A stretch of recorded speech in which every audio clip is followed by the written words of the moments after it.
Muy buenos días. No cabe duda que el Evangelio siempre es una fuente de sabiduría y de paz.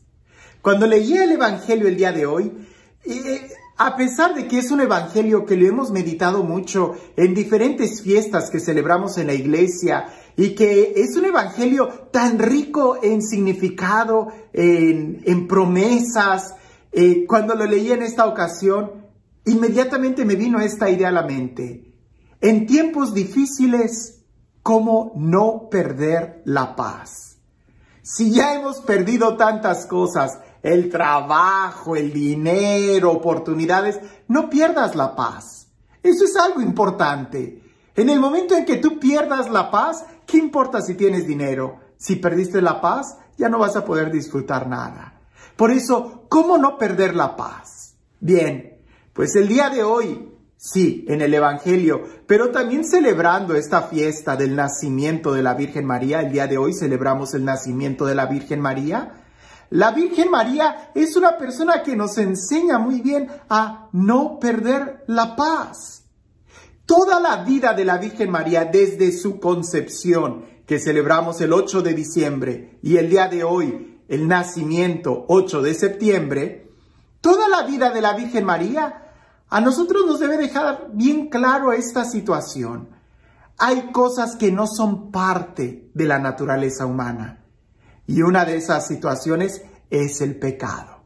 Nosotros no necesitamos el pecado para crecer. Al contrario, el pecado es un estorbo. El pecado nos obstaculiza el poder crecer. El celebrar y recordar la Virgen María es celebrar y recordar que también nosotros podemos crecer sin pecado.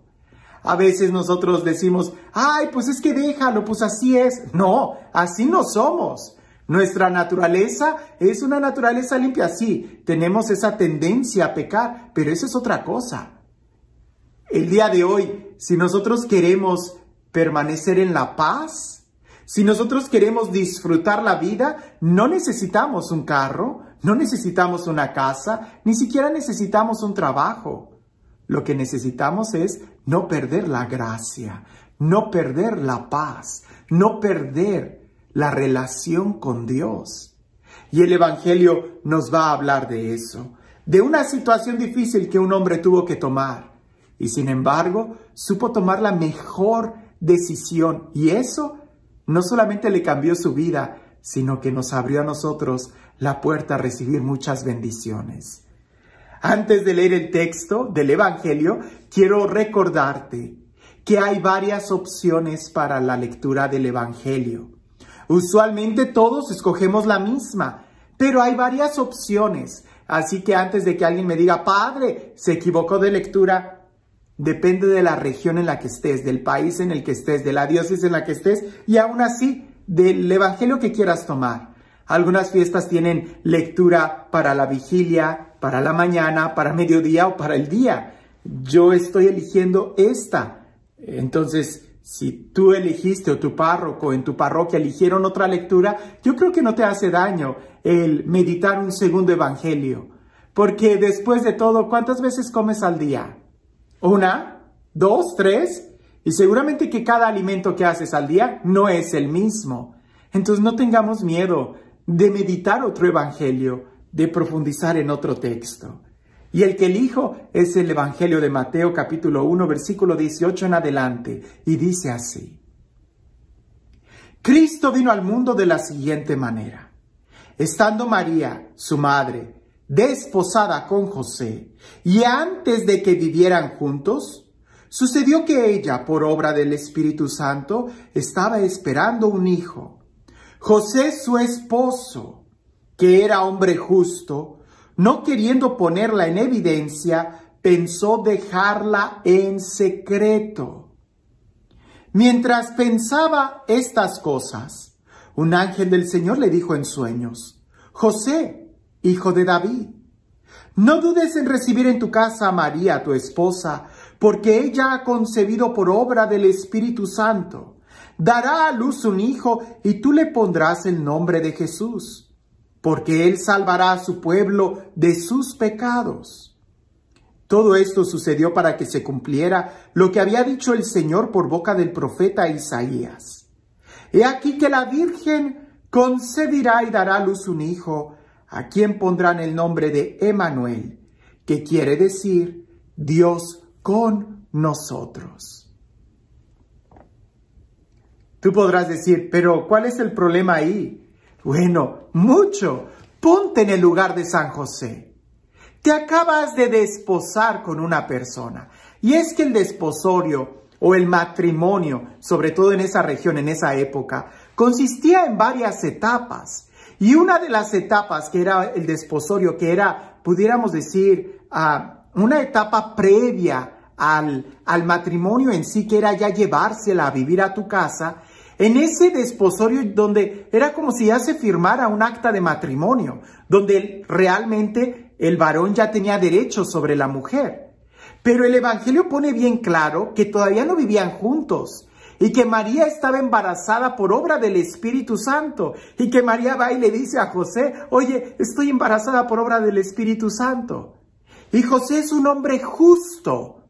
Y la palabra justicia en la Biblia tiene una gran relación, similitud, o pudiéramos decir casi sinónimo, con santidad. Y en una situación ordinaria, normal, si el varón sabe que su mujer no es virgen o está embarazada de otro varón, él no la puede tomar porque él asumiría el pecado de ella. Pero en el caso de José y de María, resulta que José sabe que no puede tomar ese niño porque no es de él. Pero tampoco va a denunciar a María porque si la denuncia la van a matar, la van a apedrear. Y José cree en la palabra de María, pero al mismo tiempo él no puede tomar ese niño porque él está buscando la voluntad de Dios. Y la voluntad de Dios es que no puede tomar un niño que no es de él. Por eso él decide renunciar a María, despreciar a María en secreto. Es decir, él no le va a decir nada a nadie del por qué la está dejando. Eso significa una decisión muy fuerte para José. Él ya tiene un problema encima. El problema es, ¿la tomo o no la tomo? ¿La llevo a mi casa o no la llevo a mi casa? Si la llevo a mi casa, pues estoy haciendo algo que no es bueno.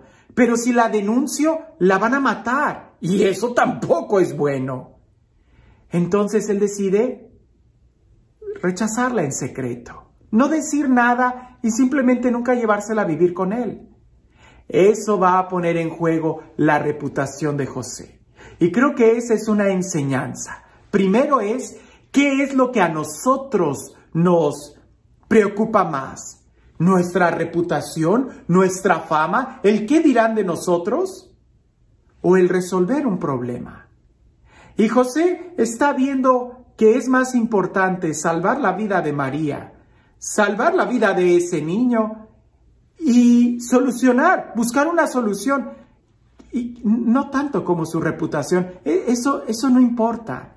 A él le importa lo que Dios diga de él, no lo que la gente diga de él.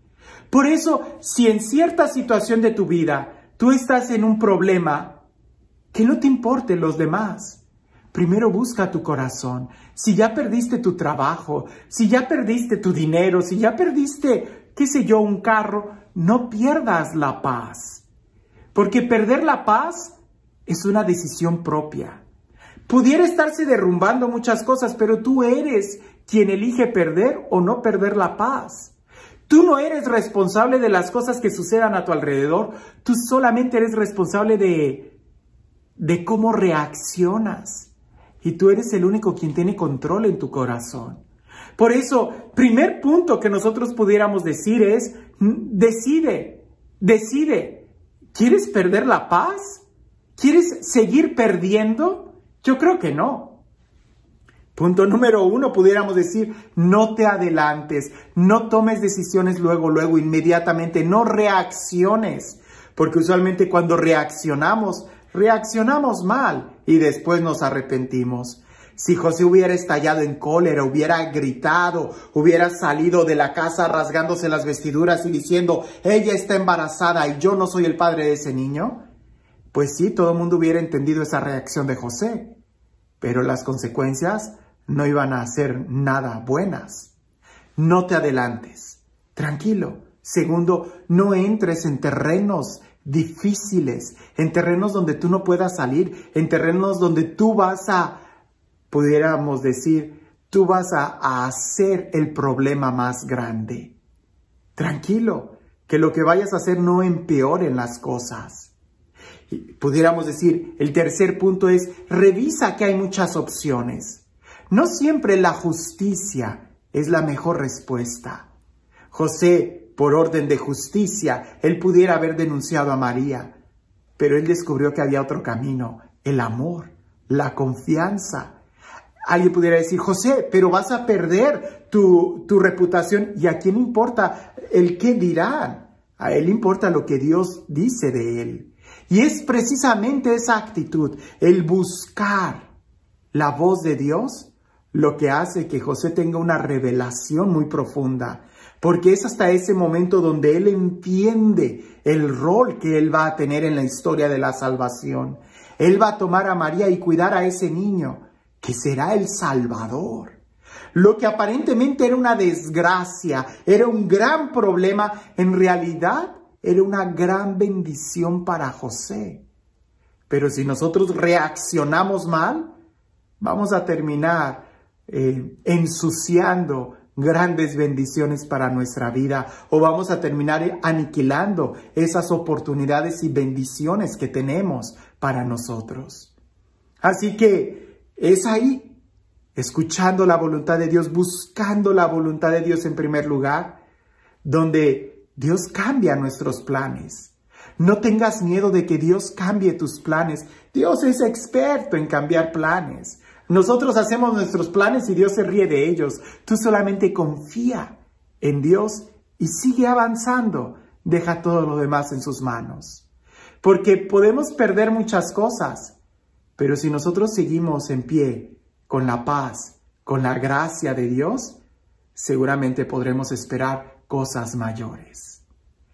Y este Dios, el Dios de la abundancia, el Dios que nos ama, el Dios que continuamente quiere bendecirnos, quiere pronunciar su palabra, el Dios que quiere cambiar nuestros planes por planes mejores, que sea Él quien el día de hoy nos bendiga, en el nombre del Padre, del Hijo y del Espíritu Santo. Recuerdo esta anécdota que creo que es muy propia para reflexionar en este tiempo. Dicen que esto es un cuento. Esto sucedió allá en Europa cuando la peste negra estaba azotando mucho. Una gran epidemia que ahí estaba sucediendo.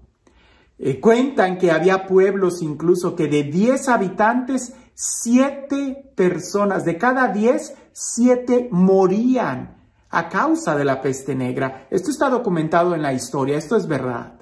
El cuento empieza a continuación.